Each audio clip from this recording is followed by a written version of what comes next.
The very word secrecy is repugnant in a free and open society. Let us never tolerate outrageous conspiracy theories. Conspiracy theories. Conspiracy theories. Because it is not the government of the people any longer. Circus ridiculous. A new world order.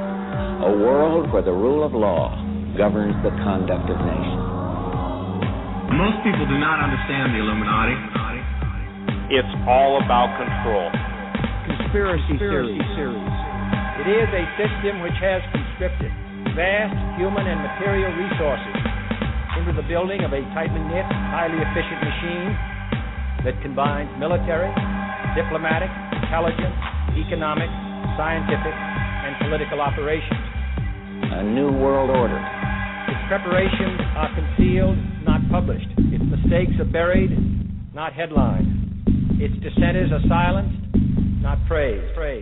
It's the Weekend Vigilante Show. Well, hello, listeners, and welcome to the Weekend Vigilante Show. I am your host, Sheila Zelinsky, for April 24, 2014. Today, folks, we have a very powerful, hard-hitting lineup. My first guest really needs no introduction, but by new listeners, he's the Chuck Norris of trend forecasting. He's a founder of the TrendsResearchInstitute, author of best-selling books such as my favorite, Trends 2000, and he is a highly respected and regarded for his uncanny track record of business, consumer, geopolitical, and economic trends before they come to pass. He's a 1-2 punch to the globalists, and he doesn't mince words. Gerald Celente, welcome to the program. There's so much to talk about here. I mean, where does a guy even start here? But, I'm reading the headlines. May looks to be like a really pivotal implementation of a watershed moment. And speaking of watershed moments, Gerald, back in December we saw the rules changing again when they said they're going to taper the QE, run the market up, yet we can see the markets can live without it. You have this IMF working paper with good old Carmen Reinhart saying debt sustainability can be achieved through a mix of austerity, forbearance and growth, and a tolerance for higher inflation is needed. I mean, what? Gerald, the shenanigans, the lies just never stop churning out from these people, and yet we've got people mindlessly muddling along, and they're not going to see this coming. The big question, Gerald, really is, what happens when all this exported inflation comes home to roost here and everyone else is trading in currency that's not ours?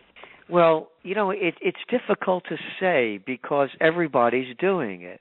I mean, you look what's going on in China. You look at their numbers, their Purchasing Managers Index. You look at their import-exports. You look at their GDP. Everything is down to terrible. And what are they doing? Well, they just announced they're going to be creating some more infrastructure programs. In other words, they're dumping money into the system. Yeah. You look at the ECB, they're dumping money into the system. You look at what's going on. Still, without the QE, I mean, they're still, pumping in, $45 billion a month? And when they come out with another 10 that they're supposed to drop off.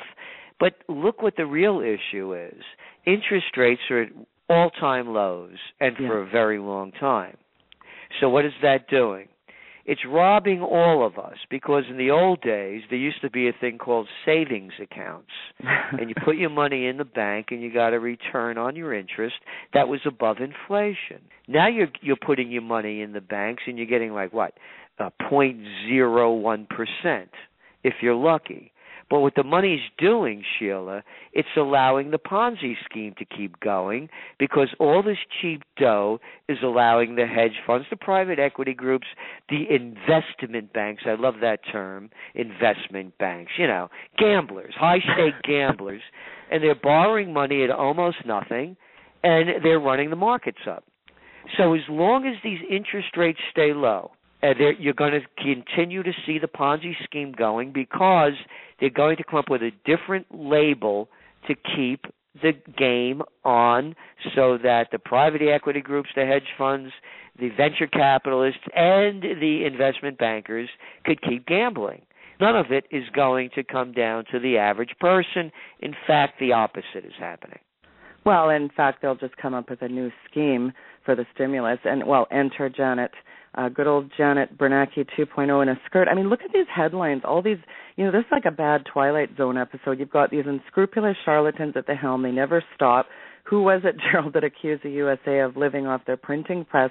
The Fed keeps churning out the money, and then again, like we just mentioned, Janet Yellen, I call her Mrs. Yes Lady, Keynesian as Bernanke 2.0 in a skirt, whatever you want to call her. All hell is breaking loose on the economic front here, Gerald. You've got Moscow just a few days ago saying that Russia's biggest state-controlled mega oil producers considering using euros as a settlement currency instead of the dollar. Russia's pretty much given us a finger and is saying, we're not going to play with the dollar here anymore. We're simply leaving the dollar system. I mean, if the Russians are able to do this, if China, India, and Brazil and others go along with it, then you pretty much have removed a lot of the international payment system from dependency on the dollar, producing a run on it. I mean, Gerald, has the death of the dollar officially begun here?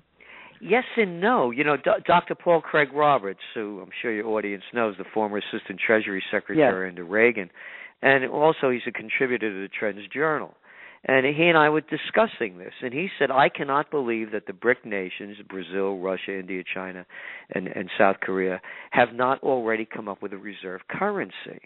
And so that's what's really holding it back, because when you look at the yuan being traded, I mean, you're looking at less than 2% on the world markets that are being traded in yuan. And the euro's no great shake either. So you're going to go out of the dollar and into the euro? For what? And then because Draghi, the Goldman Sachs clown that's running the show over there, the head of the central bank, he's saying that they're going to do anything they can as well to buy up crap and keep printing cheap dough. So where do you go, and what are the Chinese going to do? They're holding on to what? About $1.5 trillion worth of U.S. treasuries and bonds? So the dollar, although it should be going down and going out, then you have the yen. You got the madman over there, Abe, and with his Abenomics. Their stimulus, Sheila, by the way, in terms compared to the dollar, is 3 times the amount when you look at the GDP of Japan and what they've pumped in compared to what the Fed is doing. Yeah. Where do you go is where it ends up. And to me, that's why I still think gold is still a safe bet.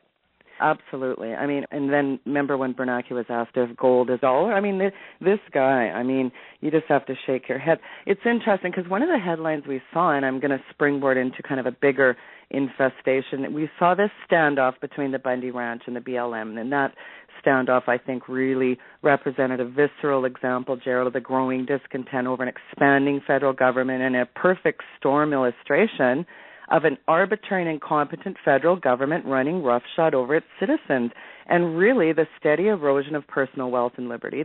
I mean, really been the result of this Bundy land deal. But here's the bigger piece in this, and I think it's a systematic problem, and it's getting more absolutely virulent all the time. I mean, you see Harry Reid go traipsing off to China back in 2011. He comes back with this partnership with the Yan'an Energy Group, 100% owned by the Chinese government. I mean, this is a clever scheme to sell off below market value of valuable land, mineral, and water rights to communist China so they can set up these large investment zones, economic zones, whatever you want to call them, with American-owned and controlled by communist China corporations, and they're accountable to the Chinese government. So just as we've seen foreign countries owning toll roads and ports throughout USA, they've turned our entire energy grid over to these foreign countries. I mean, there really appears to be a plan in place to establish Chinese ownership of everything, ports, towns, energy, solar, geothermal. And I remember back in the George W. Bush administration, the Chinese were prohibited from buying interest in ports, but of course, Obama reversed that. But we continue to borrow, like you just said, $1 trillion from the Chinese. And you've alluded to, this administration shows no end in sight of running deficits and borrowing from the Chinese. I mean, here's the question, Gerald, has America completely been sold off to foreign nations here? I mean, is America going to have a huge fire sale like Greece where the vultures in control have destroyed everything and just offer up the scraps? I mean, what's left here? Well, go back to Slick Willie Clinton. He's the guy that did the big sellout more than anybody else. He did what the Republicans couldn't pull off. With NAFTA, everybody forgot that one. And how about, the deregulation of the Glass-Steagall Act, the killing of the Federal Communications Act? Hey, you like eating those GMOs? Thanks, Slick Willie, for that. Not enough bovine growth hormone in your milk? This is the guy that really set the stage for this thing. He was the biggest sellout to the Chinese ever.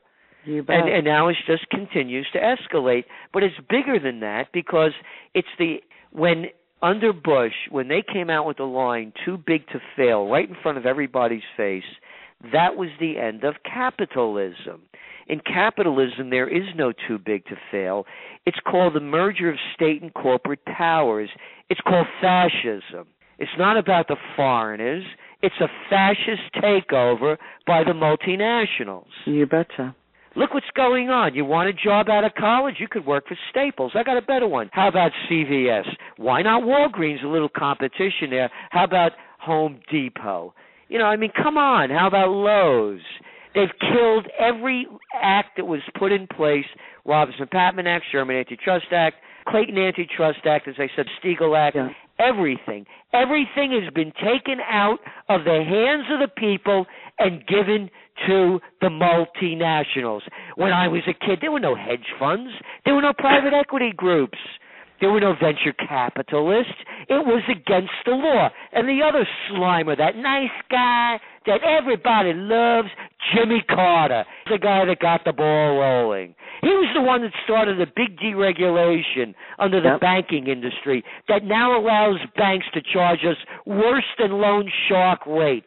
That's Jimmy Carter. One sellout after another. And what do the people do? Don't raise your voice. Watch your language. Yeah, keep getting felt up as the TSA, molest your little children. This country there's not a man or woman in Congress. That is a really good segue, Joe, because let's think about this. Congress has had a chance to deal with some of the worst decisions ever made. You mentioned Glass-Steagall, but I think about the approval of the TARP program at the end of the Bush administration, where they basically just handed over to Treasury, first under Hank Paulson, to basically put unlimited funds into bailing out virtually any type of financial derivative and asset. This international banking cartel can essentially shut down the economy. Oh, and Dodd-Frank, there's a beauty, an outright attack on our republic. And it's not just simply the removal of Glass-Steagall, but it's complete destruction. I mean, this means no jobs, starvation, no way out, and $1.3 trillion in derivative obligations. I mean, how does Congress willfully go along with the destruction of the country, Gerald? I began my career at a graduate school going way back in the early 70s. I used to run political campaigns in Westchester County, which at that time was the richest county in the United States. And they sent me up to Albany, and I was the assistant to the Secretary of the New York State Senate. And then I was in D.C. for several years as a chief government affairs specialist for the chemical industry, Roman Haas, Lonza, DuPont, Union Carbide. I got to see it on both sides. So when you talk about Congress, you're talking about the same people that you couldn't stand in high school and college that wanted to be class president and head of the student council. How could anybody look up to these people? All they are suck-ups, brown-nosers, glad-handers, overly ambitious. They'd sell your mother or mine to get anywhere they need to go. So when we're looking to Congress, we're looking at the same people we couldn't stand in high school and college. But there's one element worse. They're murderers and they're thieves. Yeah. They start wars and kill millions of innocent people, and your kids too, and they steal your money. So my campaign slogan for 2016, why are you tired of voting for a lesser of two evils? How about Charles Manson in the White House? I mean, let's call it what it is. Let's stop the charade. Well, let's not break up the gang, the Bloods and the Crips here, though, Gerald. Well, that's what I'm saying. I'm voting for a lesser of two. Okay, go for the whole deal, man. Why pretend? So that's where we're at. And the people, I look around, what people look like, what they dress like, what they eat, what they watch, what they think. I mean, I'll go to a party, and I think I'm around sane people. And then all of a sudden I'll hear, that Putin's just like a Hitler. And I'll look at the person and say, where'd you pick that line up from? Well, I said, do you know about Victoria Nuland? Well, I don't need to know about. And I'm talking about a guy that's the head of the journalism department for a major university. Wow. Yeah. Well, Well, speaking of mainstream spin doctors, when you read these CNN, I call them Clown News Network headlines, and MSNBC, you must shake your head. There's no integrity in the media.